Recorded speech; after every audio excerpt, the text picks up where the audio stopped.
Welcome back to We Hate Money, episode 11, Santa Claus special, manifested by Wiz. How you going, mate? How's it going, man? Going good, brother. Just cruising into the end of the year. Port is doing very well at the moment, so yeah, can't complain. How about you? I'm doing well. You're going to be struggling to find anybody who has a port that's doing poorly. Nearly everything's gotten some kind of a bounce, even if it's been dead for several years. So I'm sure we could find cheers to something that's that. not doing well. I'm sure, Well, I'm there's sure. always something not doing well. Yeah. It's I was reflecting upon our last podcast where we sort of did a recap of the positions we discussed.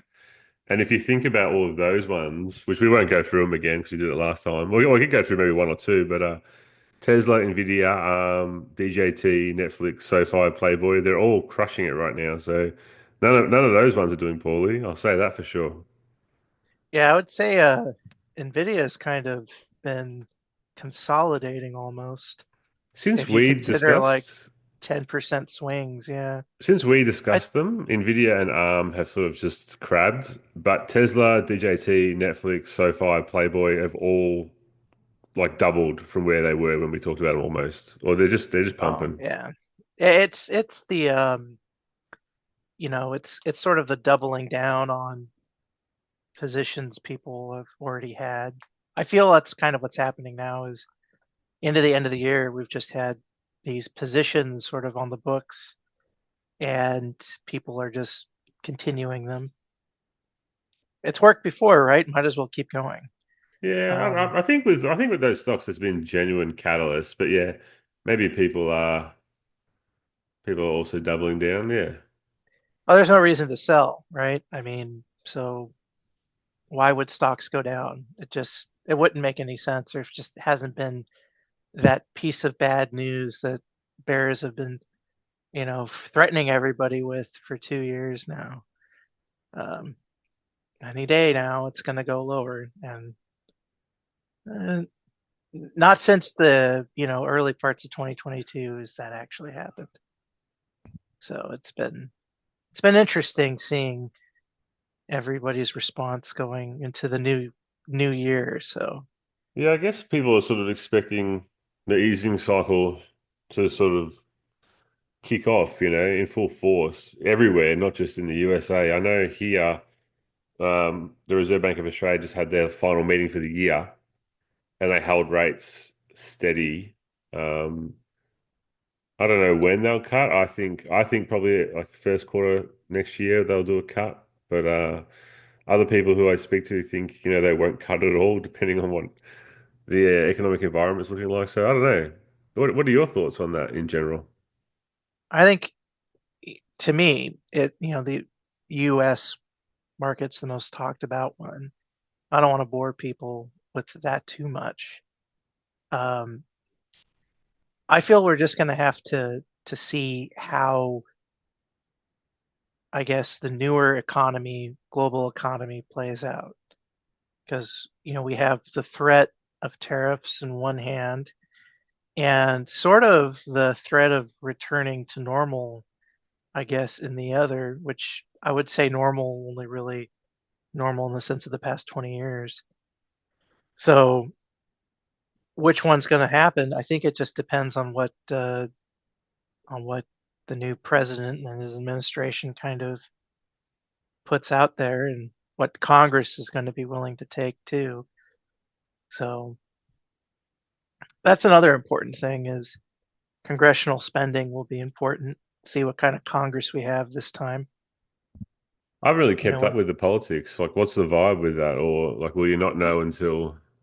We won't really know until we start getting spending bills going what the real spending appetite is of this new Congress. It hasn't changed much. So I think Republicans got a few new seats in the House. That's really where spending comes from. So, they we'll see how that goes. Not all Republicans are this, homogenized opinion on issues.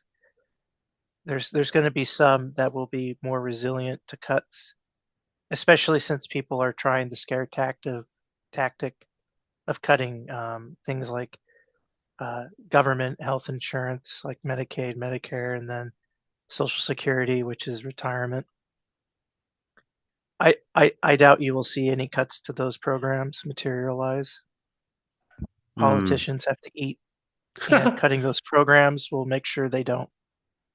that's So, true. yeah. As much as everyone likes to talk about those programs, the only thing you could really do is to do reforms and to bring costs down, which would bring spending down. And how do you bring costs down in the medical industry is the $1 million question. I guess billion or $1 trillion question in this case. Man, that's Uh, topical, isn't it? Considering what's just occurred. How do you bring costs down in that industry? Well, I don't know. Like Pingu, who's a friend of ours, was showing me some statistics about how much pharmacos spend on R&D. And some of the mhm. biggest names, you know, I forget off the top of my head who he showed me, but there's like Eli Lilly and Merck and all the big ones, Pfizer, everyone you'd expect. They all spend between a quarter and a third of their revenue on R&D every year. And that's an enormous amount of money to spend on R&D. Um, and I understand that like, that particular industry would need to have new medicines, new drugs in the pipeline under a patent process. So they'd be having to spend money on it. But do they need to spend that much? Like, I can't help but think that maybe there's some inefficiency there. Um, so that would be a one way to bring costs down is if they didn't spend so much on R&D, if they could be more efficient with their spend. But I'm not too close to that. So you got thoughts on that? I think that trying to I think what you're looking at is a process that is trying to get the best results versus a process that just spends less money. And, is that really the goal? Is just to spend less money? Because I'm pretty sure if they could, these companies would have done that by now. No, I don't think that's what I'm saying. I think that's conflating the Okay. issue. I'm saying, yeah, spend less money to get the same result. So get I get don't the think result you want, and I mean efficiencies. So like there must be a way to reduce that spend because a quarter to a third of your revenue every year is a shitload of money, dude. And I know it's a competitive, cutthroat industry, but it sort of becomes a race to the bottom with those ones because take like Ozempic or like any of those obesity drugs, for example. As soon as one of them hits the market, the other mobs are, rushing to get their own one out, which is slightly different, so they don't, infringe on the patent or whatever. And yeah. um, and then they just race to the bottom because then it becomes like a supply and demand thing, like who can offer it at the most competitive price. But then they're banking on one of these really big drugs, which is, like a huge hit or like a life-saving thing to It to to play out. Yeah. I think that I'm not too familiar with the industry in general, but I would imagine that these companies do have to spend quite a bit of money just to market themselves too and to get those drugs out there. And so I'm I can't imagine they see it as them wasting money, more of investing it into research and development that might pay off in 20 to 30 years for them. It just kind of depends on the viability of the work they're doing. So I don't know. I don't think you can make them more efficient without opening them up to, public scrutiny. And that's probably not something that would be good for those companies. Maybe not. Consider it would everything they do is so proprietary. Yeah, it's also And their business model is weird, dude. It's like America and American health insurance companies just pay so much upfront for the goods and services, whereas other parts of the world, third world countries, pay like a heavily subsidized price. And it's basically either the government or the American government or the American people or someone like Australia even like just the Western countries are subsidizing the poorer countries in that business model, and it's a weird one. But anyway, yeah, I know a little bit about it, but not a heap about it. I mean, well, if we talk about the so there's the pharma whatever, the Yeah, pharmacy pharmacology. aspect. Yeah, pharmacology, pharmacological aspect of it. That's the 10 syllable word. And there's that part of it, but then there's, the insurance aspect, and then there's, the staffing hospital sort of aspect of it. And it's all generally just expensive now. And the part of this is sort of a self-sustaining cycle because whenever the government is sort of involved in requiring things to be done, right? It means you have to go out to market and you have to buy something. So if I go out to buy car insurance, right, there's no real way to know if car insurance companies are actually charging you a fair price for the insurance they offer you for the coverage because everyone who drives a car is required to have one. Now, not everybody drives a car at one time, right? So when you require everybody to have medical insurance, whether they use it or not, whether they're, in a position to even feel they need it, which is kind of sketchy maybe, you're Mm, still obligating them to go out and buy it. So you have a whole country of forced buyers. That's going to create higher prices just because they can have higher prices. mm, Now, obviously, denying coverage would be a problem. So, you know, they would have to still give coverage. But a lot of people had pre-existing conditions, and some conditions they've had are very expensive to treat. So now everybody has coverage. And that was very popular at the time. The problem is that now, all costs have just generally gone up. Not necessarily due to that, but I'm sure it's part of that. mm. So how do you bring all those prices down without um, taking away the more popular elements? And I think just the general answer to that is going to be some kind of subsidy to hospitals and some kind of reforms to the pharmaceutical industry in terms of pricing for new drugs that they come out with, and maybe Yeah. existing drugs. It's going to be, well, Americans pay more for drugs anyways than the rest of the world. Mm. So there obviously needs to be some kind of reforms there, whether maybe the government takes a more active subsidy role in the pharmaceutical industry or not, absorbing some of those R&D costs through some type of tax benefit. Um, but it's really hard to know without It's getting into the weeds. an interesting one. And when I think about it from a like an individual tickers that I'd like to maybe buy perspective, shout out to they call me Ryan. The one that he sort of talked about for a while is Pfizer. I don't know, like I've been sort of thinking about this a lot lately because if you look at the chart with like Pfizer's price currently is 25.57. Last time it was this price was 2012, 2013 area. And it had a big run up in during COVID for obvious reasons and then crashed pretty badly down to where it is now. And it's like there's a whole bunch of reasons why you might want to stay away from pharma. Like what is Trump and RFK administration going to do to these companies? But if you wanted to have a punt on one that you thought might be undervalued, Pfizer looks like it could be the go. I Um, feel yeah, I feel the negative reaction is just preemptive. maybe, but maybe it's got a bit to go to drop. But it's one that's on my Yeah. radar.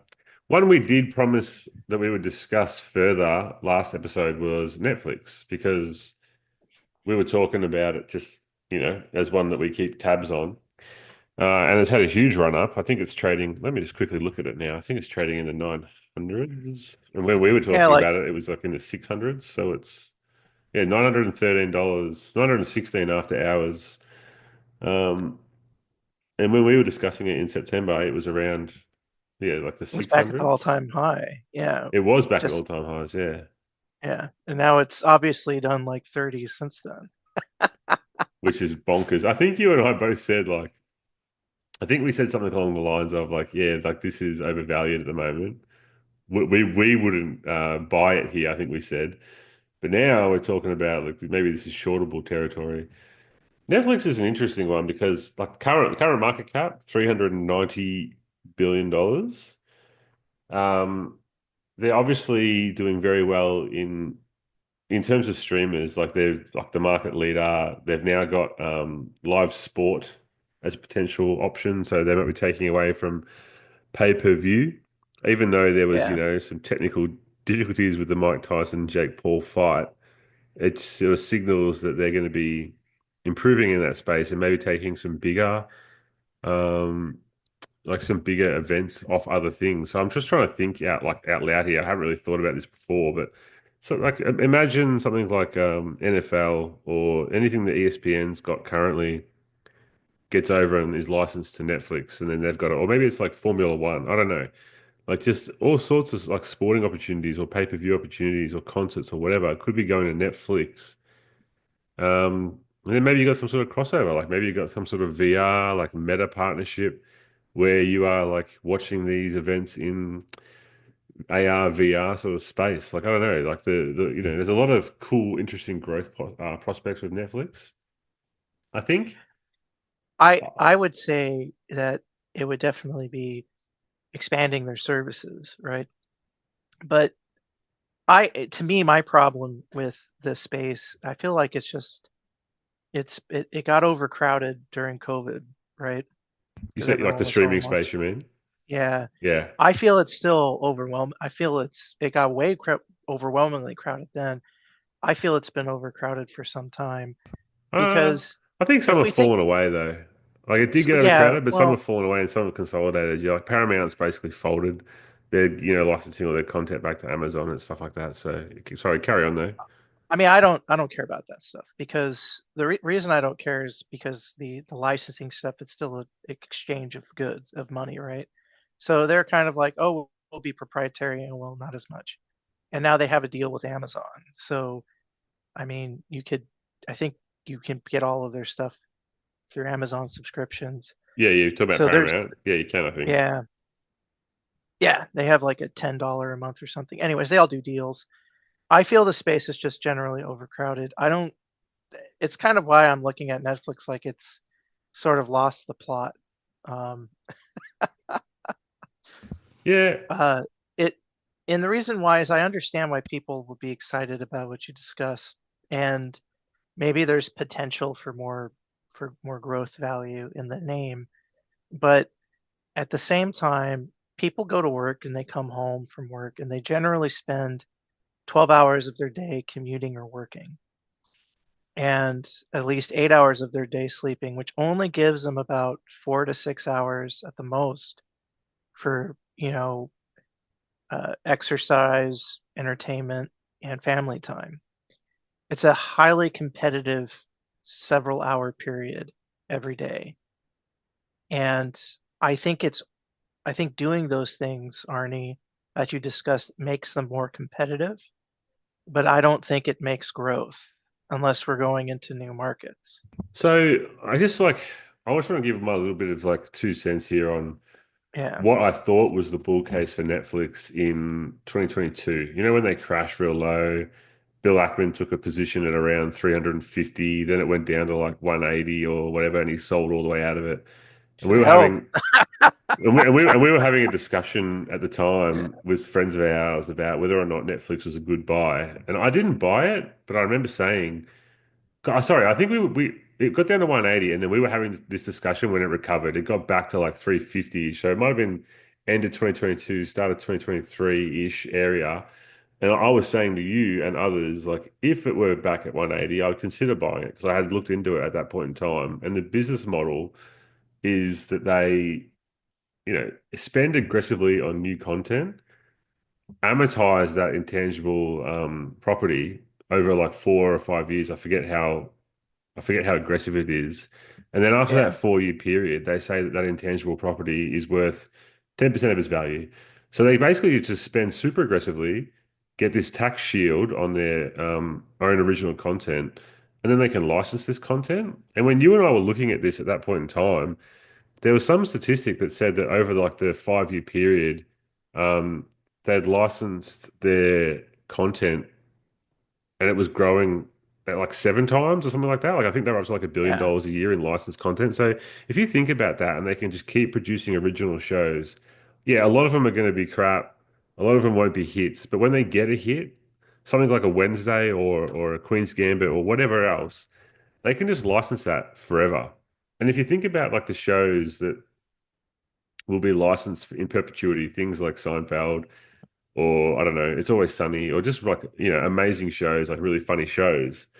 That's the business model, right? So like when Netflix is burning cash, it's not really burning cash if all that cash is being used as an addition to their content because of like the way they've set it up.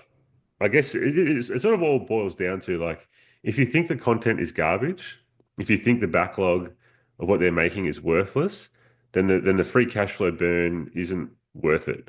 But if you think it's valuable, if you think they'll have a hit here and there, and some of those hits will scale, which will then pay licensing fees back to Netflix down the road, then it's an amazing business model.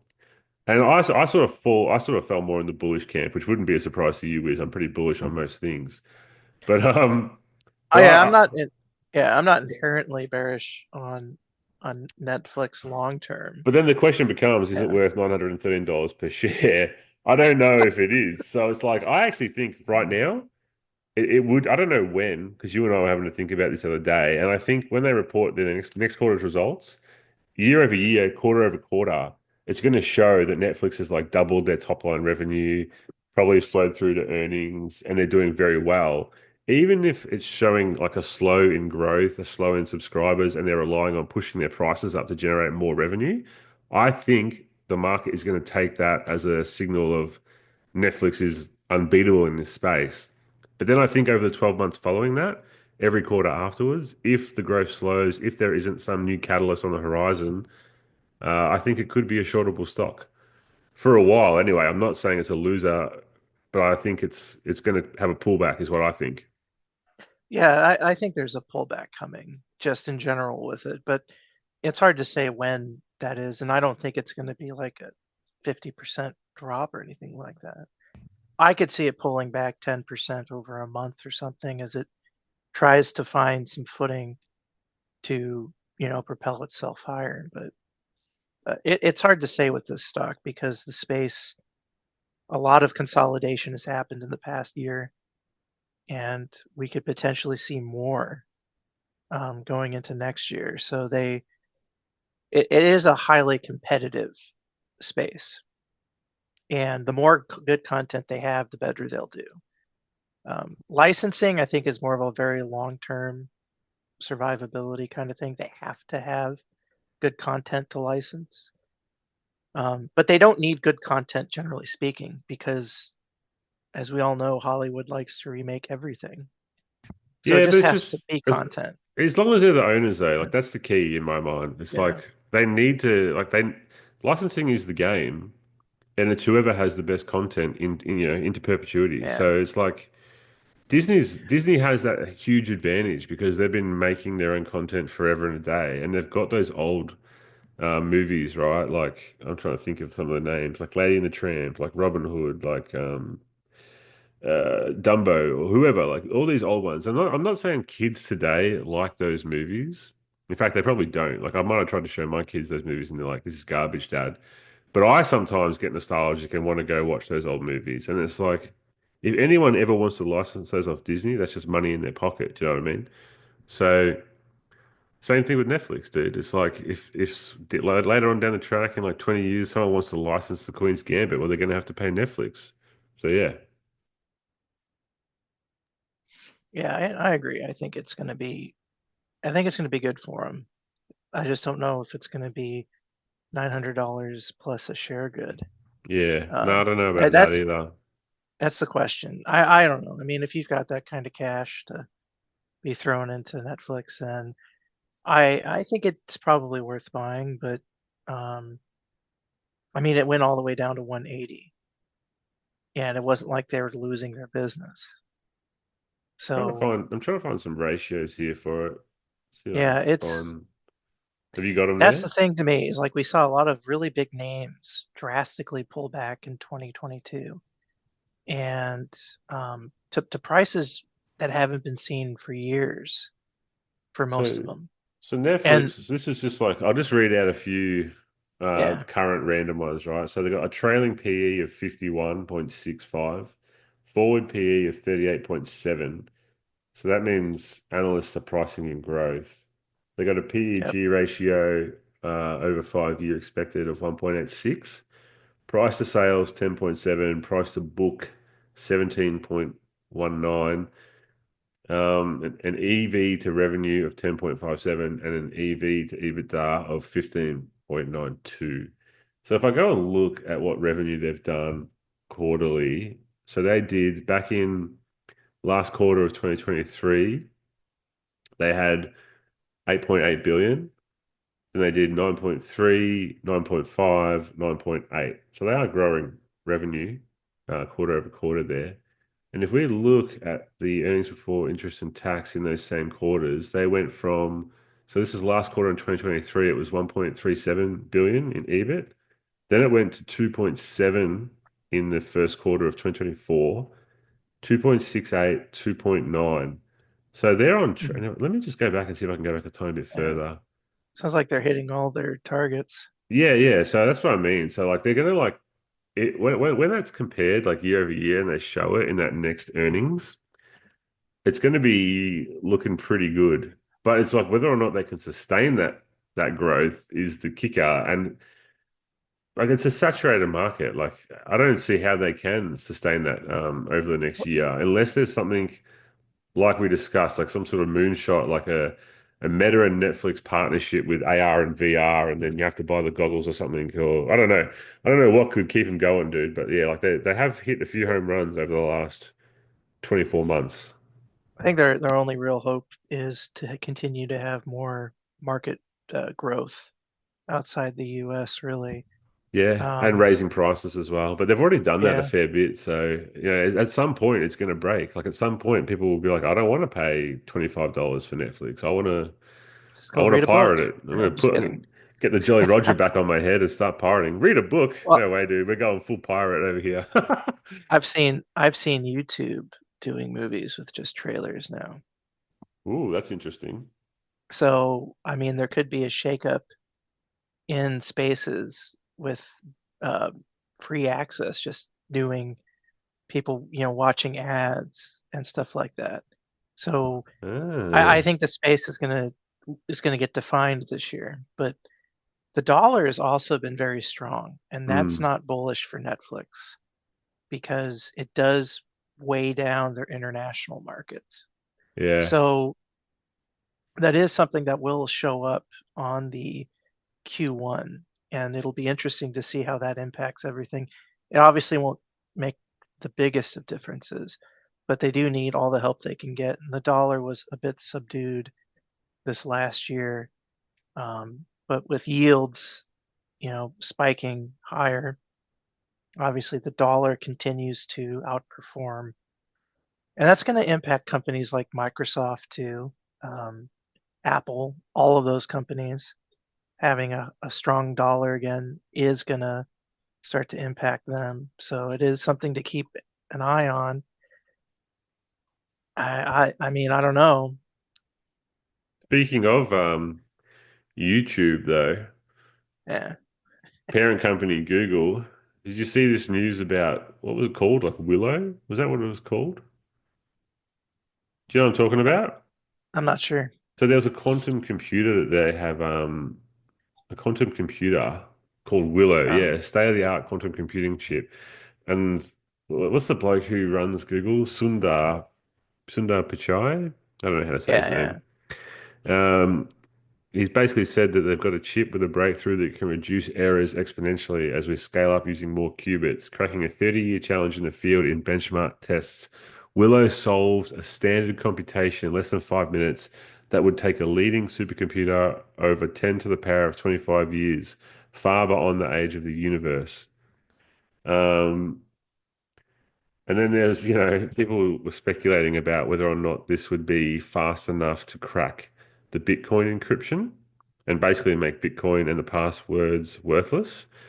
But it was community noted, and I love community notes because I would never have known this. I would have just had to take this at face value. But the community note on this post said cracking Bitcoin's encryption would require millions of error-corrected qubits. Willow only has 105 qubits. So post-quantum algorithms will likely be integrated into Bitcoin's protocol before quantum computers pose a legitimate threat. Anyway, two interesting bits of news there. The this quantum computer and then whether or not it was a threat to Bitcoin. But yeah, I well, I think that we'll find out, but um, I mean, if only Google's obviously not the only company developing this technology, so they're just the only ones to share it, right? Um, yeah, I don't know. Who else have been doing quantum computing? well, I'm sure there's companies in China that would be. There's probably some others in the United States that are Apple? just Would Apple be doing this? well, they should be, right? But Apple, Microsoft, Yeah, they um, should be. I wonder if Tesla's probably not doing it, but if it gets hot, they'll probably start doing well, they'll say they it. are, but they'll just buy stuff from Google and Microsoft and whoever else to assemble one and say, look, we've Possibly. got a quantum computer too. Yeah, exactly. Bullish. Just like with the whole AI thing that kind of disappeared for a little while. We'll see what if Yeah. that pops up next year.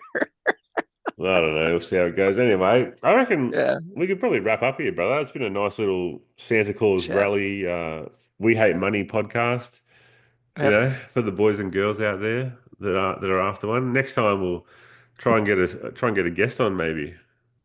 Oh, we'll try, but everyone gets too scared. Oh, we could get King back on. He's not scared. That's true. He's Yeah. always he's We'll always up for a probably. good chat, and he's got like some amazing expertise in various fields where he could just carry us through a bit of a chat and entertain us and educate us. Yeah. I mean, it's been an interesting December so far with all the news that happened and with all of the news that's expected to come out in the following few months. So it's a good time to take a good day, few weeks maybe, and enjoy the Santa rally before we get back into it. That's it, mate. Enjoy the rally, enjoy the holiday period with your nearest and dearest. Have a few eggnogs, have a few fruit mince pies, mate. Like, just look after yourself, eh? Exactly. Bit of self-care. All right, Wiz. Thanks for the chat, mate. Bloody good chatting with you as always, and we'll see all the rest of you later. We hate money. Signing off for the year. All right. See you next year.